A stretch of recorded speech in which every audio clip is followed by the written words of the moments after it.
Okay, so this is Princess Monster Wife, and this is a really good episode. Oh my god! It's really good. Like, this is like next to the one, the Christmas one with the build up to the end and stuff. Like, this might be my favorite, honestly. I really liked it.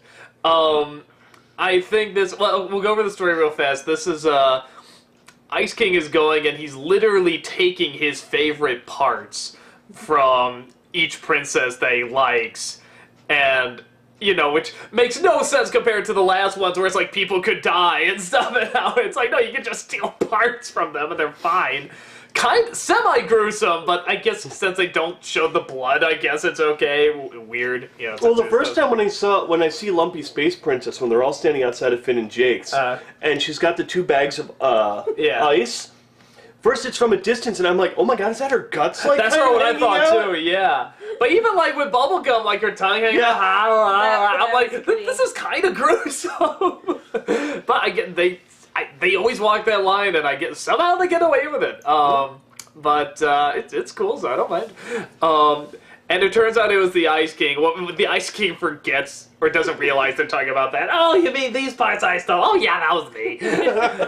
Which is a great reveal because I actually didn't think he did it. I thought that'd be too obvious. And then when it finds out he is, it's like, oh, that makes the joke even funnier. So Finn and Jake get knocked out, and it's just him spending time with this Princess Monster Wife, and her trying to feel normal, but she's so repulsive that apparently Finn and Jake can't look at her without fainting.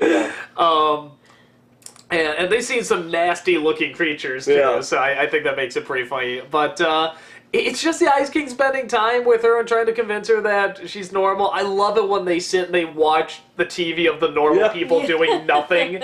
See, we're normal, we're like that, we're normal. He goes to all the penguins named Gunter and Gunter and Gunder and Gunti, and that's brilliant. Yeah. That's a brilliant joke. Yeah, eventually Finn and Jake wake up, and they try to stop him, and she figures out what she is, that she's all the best parts, and that she's a combination of parts, but she likes being the Ice King's wife, and likes belonging and feeling normal, so she literally takes herself apart, puts all the parts back, mostly in the right place. I don't know how Lumpy Space Princess and Turtle Princess are gonna... I love that he's... It's like playing Tetris. Yeah, just leave it. Yeah. And then just the cloak, I guess. Was that what it was? Was it a cloak that went back? Goes back to the Ice King and says, though my parts are scattered, I'll always be your wife. And he turns into a dumbbell joke. She just gave away all my stuff! You know, which is funny, but with the Christmas one where you felt both really torn apart seeing all the stuff he's gone through, but you're also laughing because it's the build-up to this joke. Yeah. It's like... Which will never be mentioned again. Yeah, I know. I mean, it's like, but it's... That was all at the end of, like, this very, very funny build-up, and then here's this payoff. Yeah. Even if it is really tragic and really dramatic. With this one, it was sort of like, I'm really watching it, and it's the first time outside of that where I really felt like, you're always kind of laughing at how pathetic he is, and I always see the tragedy, but I just really friggin' felt for him in this one, and I felt for that Princess Monster Wife, too. Mm-hmm.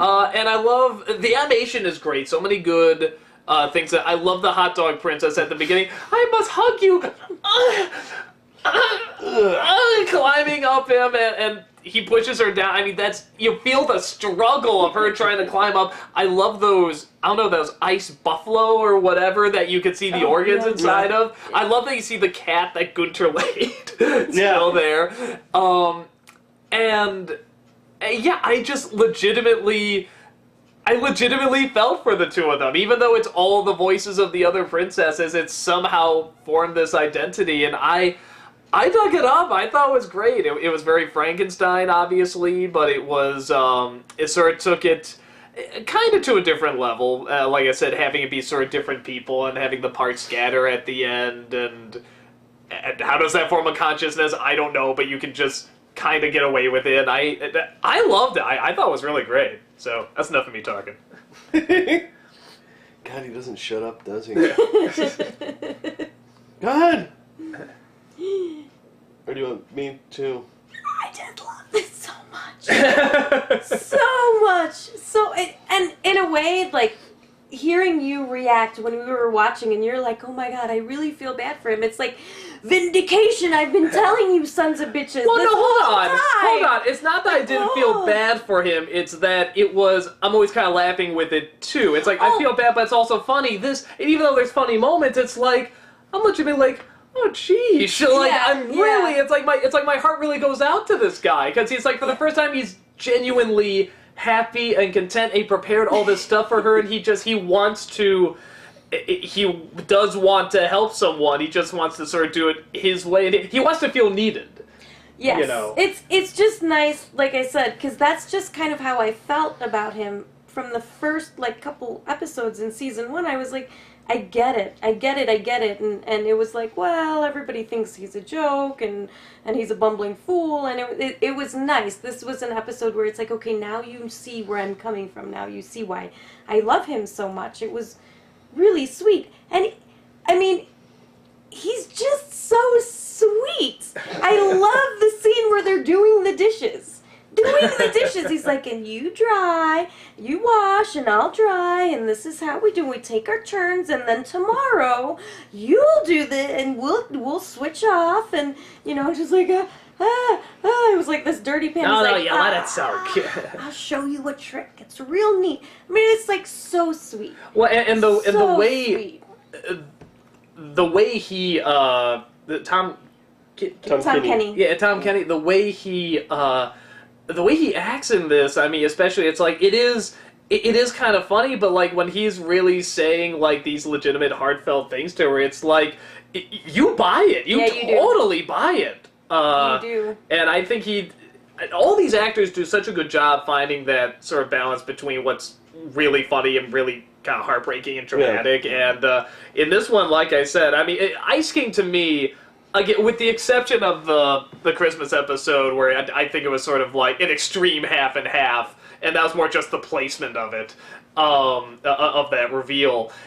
With this, it wasn't as much, it's kind of half funny, half tragic. Like, no, I legitimately feel the tragedy of him in this one, like more than any other episode, because he seems so happy. And he seems like he finally has what he wants, and that what he wants really is to give something, and he wants to teach, and like I say, he wants to feel needed. And I think when you have a character that's constantly trying to take things, it's such a contrast to, no, they want to feel, they actually want to give, they don't want to take, but in order to do that, they feel they have to take in order to give. That's like where the poor psyche of the character comes in, but really what they're looking for is this. They're just going about it the wrong way. Well, even the little song he did when they were the playing duet through, but you could feel that he was content. I love. You're absolutely right. You can feel it's very heartfelt. You can feel it. He's content. It's not just like this la la la. It could have come off as some crazy man living this bizarre fantasy. Because clearly she's this crazy monster-looking thing. But the way he does it, you're absolutely right. You feel like this is a normal couple. He is really and truly, you buy 1,000%. He's absolutely in love with her, no matter what she looks like. It's not. I'll get it. It's not my fault. It's my phone. Sorry, look at my butt. It's your brother. My brother? Yeah. Well, God damn it, you can blame Rob for all this. Well, apparently, sure. So we can do it without Jason. We're going pretty good. He hasn't said a damn thing yet. Yeah, God. So, but I also like the idea, which is funny because it's a very, even though monster wife, you can tell why she has her issues. I'm a monster, I'm ugly, I'm unlovable. And the same way, it's kind of sneaky because that's how a lot of women are anyway, in general. And I thought that was really neat that you could kind of relate. And eventually, after like the first reveal of, oh God, that's what the hell happened to all those parts, I kind of felt, at least for me, I felt for her a lot. Not as like, oh, ha ha ha, this monster thing, realizes she's a monster. It's like, oh God, no, I hear you, honey. I have days like that too.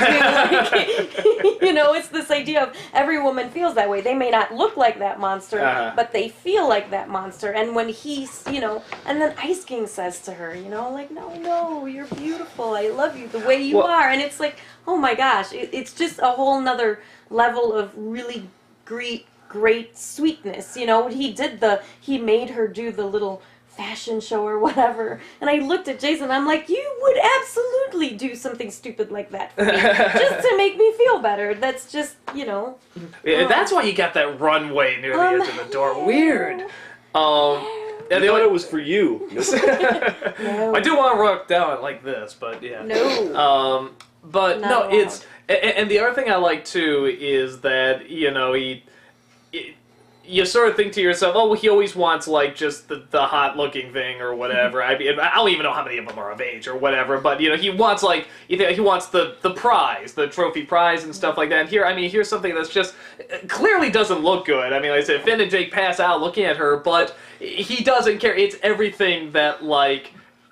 To him, it's sort of like mathematically this makes sense because, well, it's all of them. So it's sort of like the perfect bride, and he just sees, even though like everyone else looks at her and says, "Oh, that's ugly," and it's just obviously that's not a very good-looking creation. He just sees like just this, beautiful, loving thing, and he just adores her, and it's not. It shows a side to her, or to him that I was like, oh, like I didn't know that was legitimately in there. Like, like he can learn and be like, no, it's okay. And I think that's the interesting part, like I said. That's more that he wants to feel needed and he wants to give more than he just wants the trophy prize or he's working out through, whatever his mental issues with, his past real wife.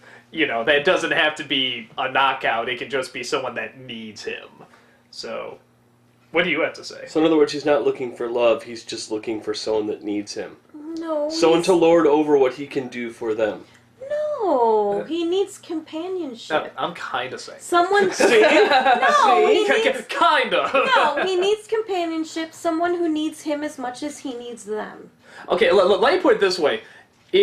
I think he thinks he needs that and he thinks he has that. But he's still taking it from tons of other people. Well, no, but okay. It's still a diabolical plan. See, of course, online, because online never lies. Oh God! You can always look up these things where it says, the ideal woman, quote unquote, where they say like polls were taken. These are the blank has the best lips, so we took those. Blank has the best eyes, we took those. And they literally pieced together this like monstrosity of a woman that is supposedly the best features from all of the women. Mm-hmm. And that's what Ice King said. He said, I took my favorite parts from the princesses. The golden ratio? Kind of, but that's the thing. To him, it's not that it's this monstrosity like you said, and I don't even think he notices it because these are his favorite parts from each one of these. So he looks and he's like, my favorite part of Bubblegum. My favorite part of Turtle. I don't think so. And he's that wacko. No, I don't think so. Plus he wants someone that, he can sit there and control. No, No, you are so wrong. Well, no, I mean... so wrong. No, this so is why horrible. He is training her to do the dishes. No, he's not. That I don't know. Oh, come on. No. No. Don't worry.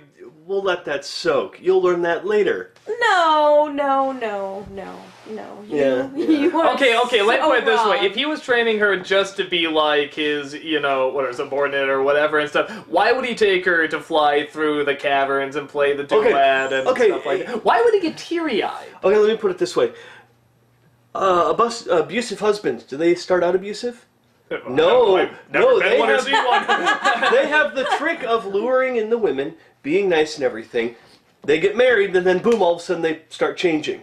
It's true. It's a slow progress. It's a slow progression. Well, Ice King is totally abusive. A few episodes ago, he threw out 3 penguins that we don't even know if they were dead or not. Okay, well, hold on. Let me emphasize something else, though, too. It's not all that I'm saying, like, this is a legit relationship. Why couldn't they live together? No, this is still scary. This is... No. It could have worked. They could have... Parts from other people? Except for the poor other, princesses. Yeah, no, and that's what I like too. I like the fact the creation realized this was right. Yeah. Again, that's very Frankenstein. Yeah. I like the creation realized it and went and put things right. Even if it meant giving up herself. I'm just more or less joking around with the whole him looking for... He's a very abusive husband. What was that? I shouldn't say that or do that because, someone... Yeah, they're gonna bust down the door. No, what I really like is last episode was a werewolf. This episode, I know, but this episode was Frankenstein's monster. Yeah. I like the fact that, and then of course Marceline, a vampire. They're hitting on a lot of the classic monsters, especially recently. And they have mummies? Well, kind of Meow, kind of looked mummy-esque, but no, they haven't actually. They've already done zombies, of course. Yeah. So, like, seeing, like, an actual Frankenstein's monster, I think is kind of neat.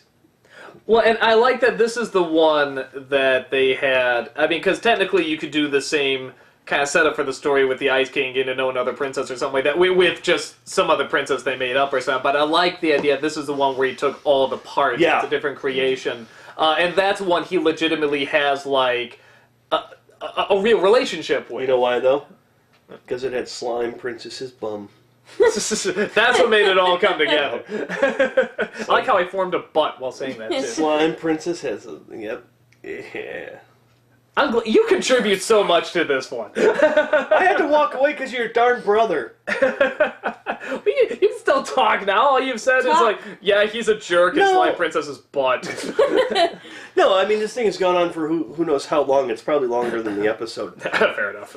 No, I liked it. It was fun. It was interesting. I don't know if I felt the tragedy in a sense, or the heart wrenching or whatever that you guys did. But it was nice to see in them show the Ice King that no, he isn't just looking for a hot piece of ass. He's just looking for companionship.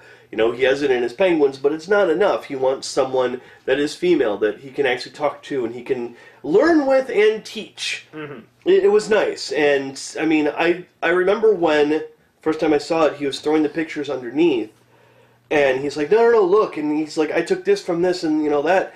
I was expecting the monster to be all pissed off. That's what I thought was going to happen, too. Like, oh my god, you took me from here. And she opens up and she's like, so you love me even though I'm all, I don't have these other parts. Yeah, I like that they did that, too. Yeah. And he's like, well, yeah, of course. And I'm like, that's really nice. And then, of course, I do like the whole, Finn and Jake with their, the mirrors and all of that stuff. Every time they pass out. Yeah. They were just so mean. So mean. Oh, my God, honestly, you're so ugly. No, honestly. Oh, my God. There's been numerous women where that's happened to me with. Oh. Honestly, it's one of those things where I don't know if they could even help it, because, I mean, No, they're legitimate, like, they always want to help, they want to do what's right, but as soon as they see it, they pass out. It's like, just their senses can't lie, or they cannot get past their senses.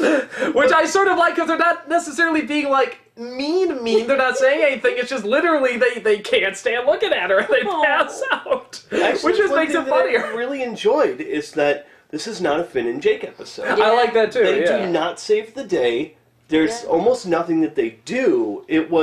We had a problem with, Lumpy Space Princess. She cannot carry an episode. Yeah. I have a problem with Tree Trunks. I don't think Tree Trunks can carry an episode or an entire episode around her. And that's fine. That's your opinion. But this shows that Ice King can actually carry an entire episode as a character. Well, Finn and Jake are very secondary. Hasn't he kind of done He kind of has, but this is one where it was pretty much all him. Yeah. Yeah, they were pretty out of it. And I think that's kind of neat that there are minor characters that can carry the show. Oh, no, definitely. Well, and he's probably one of the more, like, really fascinating ones. Well, he certainly, I mean, I get a feeling, like, with the writers, like, this has got to be the most fun character to write for. Yeah. I mean, you can so easily make him look pathetic, but tragic at the same time, and that's just a beautiful combo, and writers love to have fun with that, because everything you're doing is making you laugh and kind of cry at the same time. Yeah. And the only thing I'll say that's on top of my mind is when they're sitting there and they're watching the normal family on TV, which I like that was the title card, too. Yeah.